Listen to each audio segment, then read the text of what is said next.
Hey, welcome back, everybody. Thank you for tuning in to the Tomatolito Show. And I'm going to be bringing you a brief overview of some of the more notable organizations, fighting organizations that are out there today. The inspiration behind this is, of course, as I got thinking, I'm thinking about some of the previous episodes that I put together.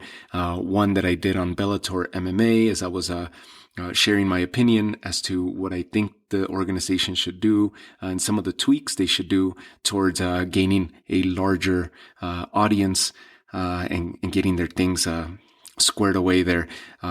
Of course, just an opinion. Who am I, right? Just my 2 cents.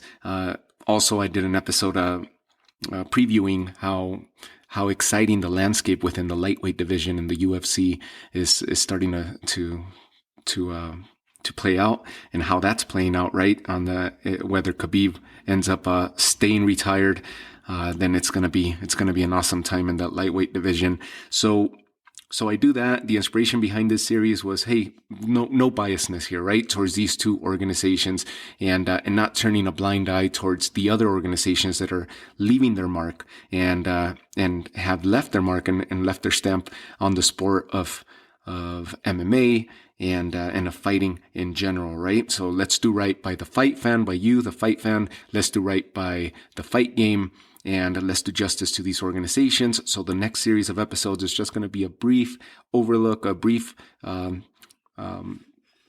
overlook, but overview of these organizations. And today, let's start with arguably one of the biggest organizations in the world, either second to the UFC, definitely bigger than Bellator MMA. Of course, Bellator MMA is the second largest in the United States to date. But one championship is arguably either neck and neck with the UFC on the global stage, either neck and neck with the UFC for the one spot, or a close second, but definitely bigger than Bellator MMA on the global stage. And this is one championship that we want to preview today. Of course, what do we know about one championship? It was established in 2011. It originally came out to the market as ONE FC. They ended up rebranding themselves years later, and now we know it today as ONE Championship. It's a Singapore-based promotion. It normally focuses on mixed martial arts, right? MMA, as we're accustomed to, Muay Thai, and kickboxing as well. One of the things that stands out about them is the weight cutting process, right? This is how they're leaving their stamp on the sport of MMA. They're trying to do away, they're trying to abolish the weight cutting. And this is awesome, right? Because they're at the forefront as far as this stipulation or this process that they go about implementing guidelines towards weight cutting, right? So one of the things that they're really known for is that the strict guidelines as it relates to weight cutting, they implement this hydration testing, which is done by way of urine collection, and it tests the solutes in the urine, and therefore it's trying to basically, by doing away with the weight cutting, my understanding is that they're trying to get the fighters to actually not show up and not step into the octagon, not step in on fight night in a dehydrated state. So they're trying to almost get fighters to fight at more of a natural weight, a weight in which they normally walk around at. And that's commendable. The fact that they're trying to change the sport in that fashion. They're testing fighters are tested multiple times, for both weight and hydration during fight week. And then if the fighter fails to achieve the adequate levels as they've set their standards of hydration or weight, then it results in additional testing, which happens the day of the events. So they're on these fighters. It's commendable. Like I said, I haven't heard of any other organization doing this, and definitely not the UFC.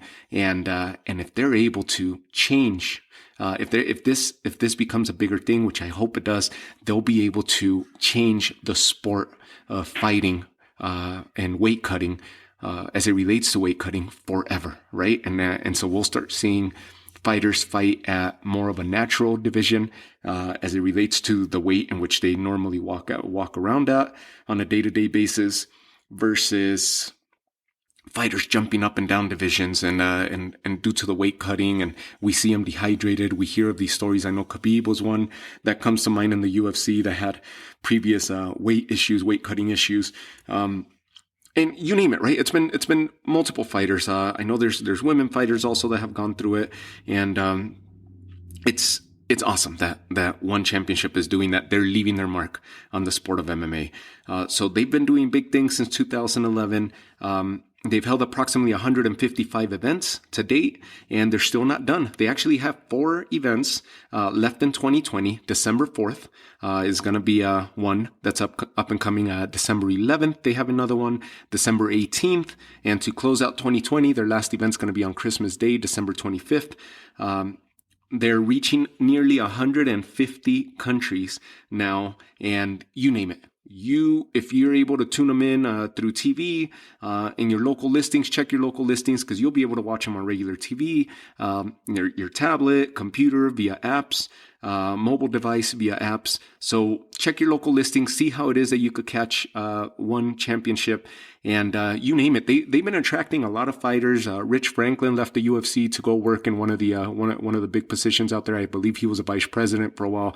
Misha Tate also took off after retiring and took off to go work with one championship. And you've seen fighters make the jump from UFC over, more notably Eddie Alvarez ended up going over there, and Mighty Mouse, right? Demetrius Johnson ended up taking a big contract with one championship. Sage Northcutt ended up leaving the UFC and going out there. So the fighting talent over there, the fighters are at a top level, and you name it. If they keep doing big things for MMA and for the sport of fighting, they're gonna end up eventually doing away with this weight cutting and hopefully becoming an influence to other organizations, and it becomes adopted by all fighting organizations. So really cool things that they're doing, that they're putting together. Check out One Championship. I hope I did justice to them. And for you fight fans who are big fans of One Championship over the UFC or Bellator or any of the other organizations, this one is for you. So I'll keep bringing you guys some more episodes, and the next few episodes I'm going to be depicting some of the other notable organizations, not quite as big as a UFC and One Championship, but definitely ones that have been doing and leaving their own mark and doing their part to leave a mark and have an effect in fighting, in the game of fighting, or in the fight game, I should say, and whether it's MMA or boxing, what have you. So take care of yourselves, guys. I'll put out some more episodes here for you guys, and let's continue on with this series and do justice by the other organizations. So take care. We'll talk soon.